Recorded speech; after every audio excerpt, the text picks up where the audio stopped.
పొయ్యి లేని ఇల్లుండదు, అప్పులు లేని మనిషి ఉండడు అంటుంటారు. అప్పులు ఉంటేనే మనిషికి పేల భయం ఉంటుంది అని అంటుంటారు చాలా మంది. అప్పులుంటే భయం ఉండుడేమో కానీ అప్పులు చేసి ఆగం కాకుంటే చాలబ్బా. మరి ఇప్పుడు ఎవల్ల అప్పుల ముచ్చట మోసుకొచ్చిర్రు అని అంటుర్రా?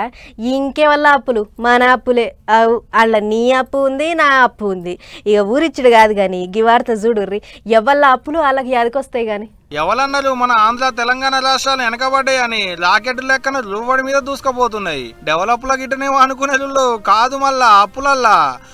అప్పులనే సర్కారు అప్పులే కాదు, సొంత అప్పులల్లా కూడా మనమే తోపులాం.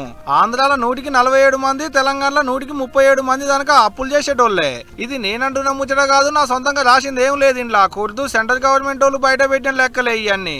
దేశంలో ఏ రాష్ట్రానికి ఎంతెంత అప్పు ఉంది, ఏ రాష్ట్రంలో ఎంతమంది ఎక్కువ అప్పులు చేస్తున్నారు అనేది దాని మీద సెంటర్ లెక్కల సంఘపోలు లెక్కలు తీస్తే గీ ముచ్చట బయటపడ్డది. కాకపోతే 4 ఏళ్ల కింద తీసిన లెక్కలు ఇవన్నీ.